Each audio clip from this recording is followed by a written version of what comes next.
আমরা 70 অনুযায়ী এই দেশের সরকারে শপথ গ্রহণ করছে প্রফেসর ইউনূসের সরকার। এই সংবিধান অনুযায়ী আমরা এখনও সংসদ সদস্য। আমি সেখানে কী করে স্বার্থ সংশোধন বাধ্য? আমার স্বার্থ কী? আমার কোনো শক্তি নেই। রাষ্ট্রপতি নির্বাচন আজকে হয়েছে, 2টা থেকে 5টা পর্যন্ত ভোট হয়েছে এবং আমাদের মাত্র 6 জন সদস্য, অন্য থেকে আমাদের মাত্র 6 জন সদস্য সরকার এবং বিরোধী দল থেকে যারা ভোট দিতে পারেন নাই অথবা ভোট দিতে কেউ বিরত থেকেছেন। এই মিলাইয়া আমাদের ফলাফল ঘোষণা করেছে আমাদের মানে বিএনপি দলীয় প্রার্থী এবং জোটের প্রার্থী যারা মির্জা মোহাম্মদ ফখরুল ইসলাম আলমগীর, তিনি ভোট পেয়েছেন 255টি এবং বিরোধী দলের প্রার্থী ছিলেন কর্নেল অলি আহমদ সাহেব, তিনি পেয়েছেন 88 ভোট। এটা আপনারা ইতিমধ্যেই জেনেছেন। আজকে ওনারা জানতেন যে আমরা নির্বাচনে ওনারা পরাজিত হবেন এবং বিএনপি বিজয়ী হবে। কী কারণে ওনারা তারপরেও এখানে অংশগ্রহণ করেছে?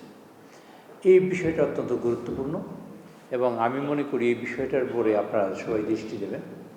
সেটা হলো এই গণতন্ত্রের মূল জায়গাটা হলো যে মানুষ গত 17 বছর ধরে ভোট দেওয়াকে ভুলে গেছি এবং ভোট দিতে হয়, দিয়ে যে গণতন্ত্র প্রতিষ্ঠা করতে হয় সেই ধারণাটাও মানুষ থেকে হারিয়ে গেছে। সেই ধারণাটা প্রতিষ্ঠা হয়েছে আজকের এই সমগ্রটা লাইভ দেখেছে আমাদের শুরু থেকে এবং কোনো ডিসপিউট নাই।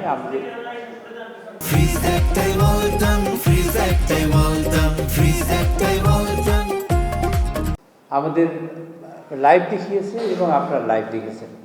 তো আমরা এই জাতিকে আশ্বস্ত করতে চাই যে আমরা যেন সবসময় একটা স্মুথ ট্রানজিশন করতে পারি এবং সেই ধারণাটা, বিশ্বাসটা যেন আমাদের মধ্যে তৈরি হয়। দ্বিতীয় দিকটা তৈরি হয়েছে আমরা ইনক্লুসিভ, আমরা সবাইকে নিয়েই পথ চলতে চাই। আপনারা নিশ্চয়ই দেখেছেন, জাতি দেখেছে, সরকারের আমাদের সংসদ নেতা, মাননীয় প্রধানমন্ত্রী, বিরোধী দলের নেতা, তারা কিন্তু ভোটদানের পরে একে অপরকে কংগ্রাচুলেট করেছেন এবং একে অপরকে শুভেচ্ছা বিনিময় করেছেন। এই যে শুভেচ্ছা বিনিময়টা, এটা হলো বিরাট মনের প্রকাশ এবং এটা যে আমরা ইনক্লুসিভ তার প্রমাণ করতে একটা।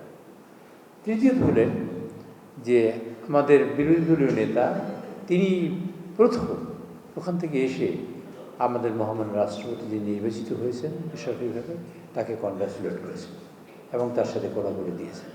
আমাদের যিনি প্রার্থী, যিনি নির্বাচনে বিজয়ী হয়নি, ডক্টর অলি আহমদ সাহেব, তিনিও আমাদের বিজয়ী প্রার্থীকে কংগ্রাচুলেট করেছেন।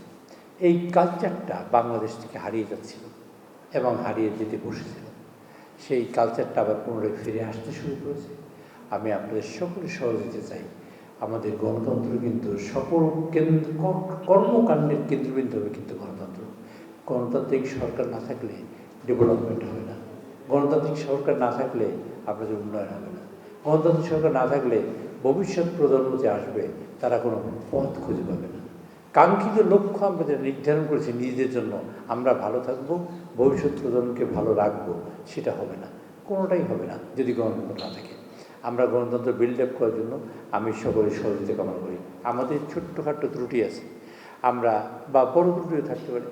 আমরা সরকারে আসার পরই আপনারা দেখেছেন তেলের ক্রাইসিস, এটা বিএনপি সৃষ্টি করেনি। বিএনপি চেষ্টা করেছে এবং মোকাবেলা করার জন্য, হ্যান্ডেল করার জন্য আপ্রাণ চেষ্টা করেছে এবং আল্লাহর রহমতে সেটা মোকাবেলা হয়েছে। আমরা যৌথভাবে যখন সিদ্ধান্ত নিয়েছি সংসদে অনেকগুলো সিদ্ধান্ত নিয়েছি, আজকেও যৌথভাবে সিদ্ধান্ত হয়েছে এবং এই সিদ্ধান্তটা গণতন্ত্র প্রতিষ্ঠার জন্য এবং দেশের উন্নয়নের জন্য অত্যন্ত অভূতপূর্ব এবং গুরুত্বপূর্ণ। আমি আপনাদের কাছে অনুরোধ জানাবো, আপনারা যারা গণতান্ত্রিক এবং আপনারা যারা সব বিভিন্ন মিডিয়ার সাথে জড়িত, আপনাদের কলম দিয়ে যেন এই দেশের গণতন্ত্র প্রতিষ্ঠিত হয়, আপনাদের কলম দিয়ে যেন এই দেশের উন্নয়ন অব্যাহত থাকে এবং উন্নয়ন সাধিত হয়।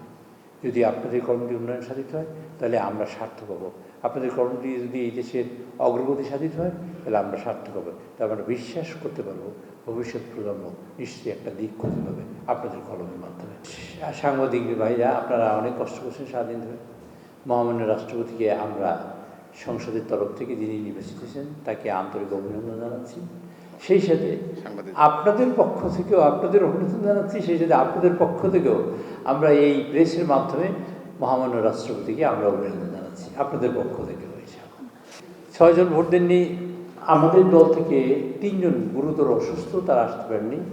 মির্জা আব্বাস সাহেব, আমাদের কামাল পাশা চট্টগ্রামে, আর আমাদের হ্যাঁ ঠিক আছে মোস্তফা কামাল পাশা, আর হলেন আমাদের ওসমান ফারুক সাহেব, তিনি আমেরিকাতে আছেন চিকিৎসাধীন। 3 জন আমাদের দল থেকে ভোট দিতে পারেননি। আর একজন ইসলামী ঐক্যজোট থেকে, ইসলামী আন্দোলন থেকে বা ইসলামী ঐক্যজোট কোনো একজন আব্দুল হান্নান সাহেব, উনি খেলাফত মজলিস, উনি ভোট দিতে পারেননি। আর একজন হলেন রুমিন ফারহানা, তিনি ভোট দেননি।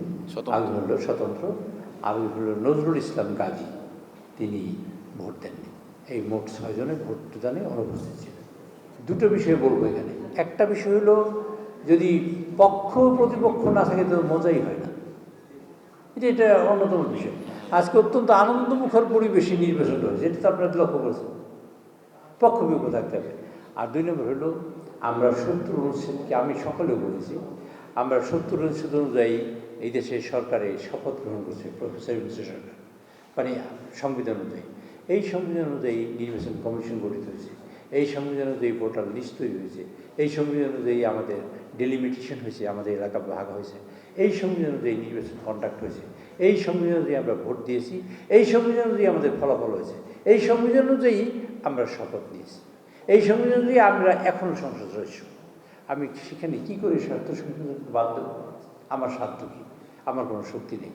আমরা চেষ্টা করেছিলাম যে সবাই বিরোধীরা আমরা ঐক্যবদ্ধভাবে ইনশাল্লাহ হবো, ঐক্যবদ্ধভাবে এটারে আমরা সংবিধান যা সংশোধন করা দরকার আমরা ইনশাল্লাহ করবো। আগামী নির্বাচনে, এই নির্বাচনে 70 অনুচ্ছেদ কার্যকর হয়েছে, সেজন্য আমরা হয়তো অনেক কিছু করতে পারি না। আমরা বিশ্বাস করি সরকার এবং বিরোধী দল সম্মিলিতভাবে ইনশাআল্লাহ আগামী নির্বাচন যাতে ফ্রি ফেয়ার, মানে ভালো, মানে ক্রেডিবল ইলেকশন এবং 70 অনুচ্ছেদ না থাকে, তার কার্যক্রম কিন্তু আমরা এই সরকার এবং বিরোধী দল সবাই মিলে ইনশাল্লাহ করবো। যদি 70 অনুচ্ছেদ না থাকে আগামী নির্বাচনে 70 অনুচ্ছেদ ছাড়াই ইনশাল্লাহ নির্বাচন হবে।